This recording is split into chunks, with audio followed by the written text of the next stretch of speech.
Di video kali ini, kami akan membahas mengenai penelitian dan publikasi dalam psikologi. Yuk simak videonya sampai selesai. Okey, dah on ni. Atuk cakap ya. Pada dasarnya, seorang peneliti sebelum melakukan sebuah penelitian perlu melakukan observasi dan mempertimbangkan beberapa hal sebelum penelitian dilakukan. Pada profesi psikologi, terdapat kode etik yang perlu ditaati oleh seorang psikolog. Kode etik psikologi merupakan seperangkat nilai-nilai untuk ditaati dan dijalankan dengan sebaik-baiknya dalam melaksanakan kegiatan sebagai psikolog dan ilmuwan psikologi di Indonesia. Seorang psikolog atau ilmuwan psikologi sebelum melakukan penelitian perlu memperhatikan terlebih dahulu penelitian yang akan dilakukan dengan kode etik psikologi yang ada. Hal ini tertulis pada bab 9 tentang penelitian dan publikasi.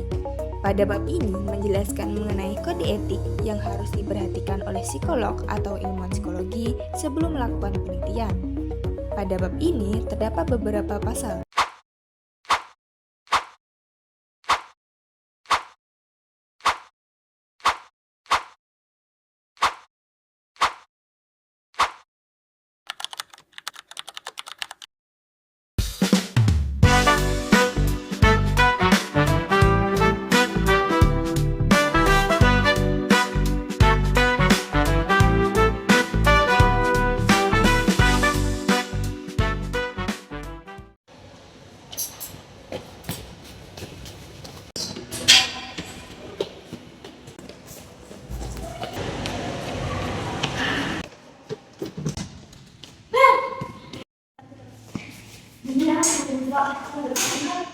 Dari mana sih kamu kok bisa telat?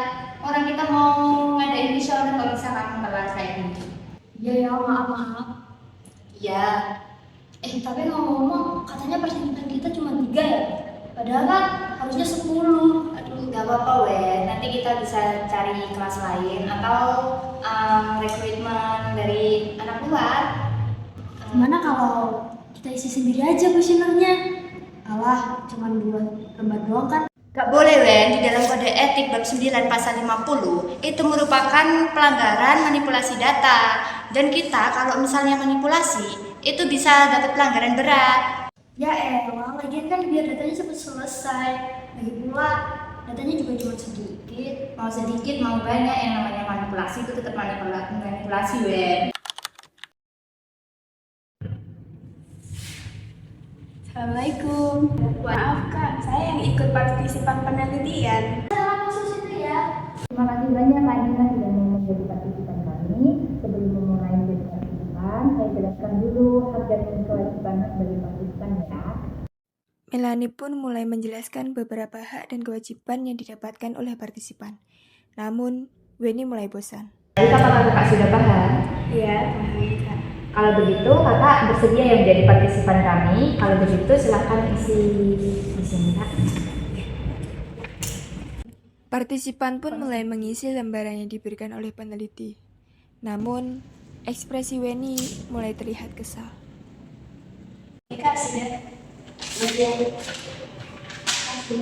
Makasih ya Kak ya. Makasih ya Kak sudah mau menjadi partisipan kami. Ada yang berjalan. Makasih ya. Terima kasih. Kakak, aku lihat nih, hipotesis kita tuh udah terbukti. Tapi gimana kalau kita benerin sedikit-sedikit aja biar sesuai sama teori? Kan udah dibilangin jangan ya jangan Wen. Kan kita masuk pelanggaran kode etik. Pasal 50 kan udah dijelasin. Tapi besok kita presentasinya, kemudian waktu kalau presentasi kita gagal gimana? Jangan Wen, udah dibilangin jangan ya jangan.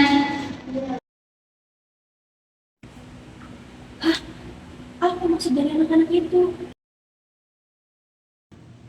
Apa itu tadi? Saya dengar kok ada yang bilang benerin data. Apa maksudnya? Apa maksud dari tadi semua itu? Bukannya pernah saya sudah jelaskan. Dalam pasal 50, ilmuwan psikolog atau psikolog dilarang melakukan pengelabuan dan manipulasi dalam penelitian, termasuk membuat data palsu, menghilangkan data, dan memodifikasi agar lebih baik. Tapi kan Saya cuma ingin hasilnya itu sesuai sama teori, Bu. Hasil penelitian yang tidak sesuai itu bukan kegagalan, itu hal yang wajar. Tapi memasukkan data itu bukan hanya melanggar kode etik, tetapi menghilangkan kepercayaan orang kepada kita sebagai sang peneliti. Sekarang tentang akhir penelitian kalian. Setelah partisipan mengikuti penelitian kalian, kalian wajib memberikan debriefing sesuai dengan pasal 51. Debriefing itu apa ya, Bu? Briefing adalah penjelasan singkat setelah penelitian selesai, mulai dari tujuan penelitian, kenapa metode tertentu digunakan, serta mengonfirmasi bahwa partisipan tidak merasa dirugikan atau bingung. Jadi kita jelasin ulang semuanya ya Bu, supaya partisipan bisa paham. Tepat, penelitian itu harus transparan, menghargai partisipan, dan tidak meninggalkan kebingungan. Itu semua demi keamanan partisipan yang kalian teliti. Jika ada informasi yang sebelumnya kalian sembunyikan, sekarang kalian wajib menjelaskan, karena itu menjadi keabsahan penelitian kalian. Oh gitu ya Bu.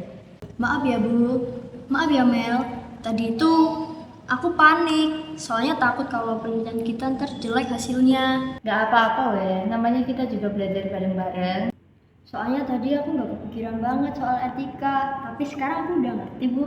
Yang penting sekarang kalian tahu, penelitian tanpa integritas adalah penelitian kebohongan. Dan psikologi adalah ilmu yang harus kita jaga bersama.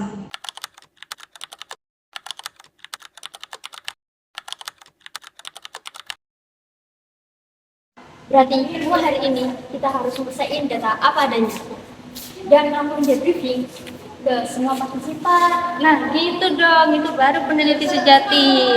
Yes.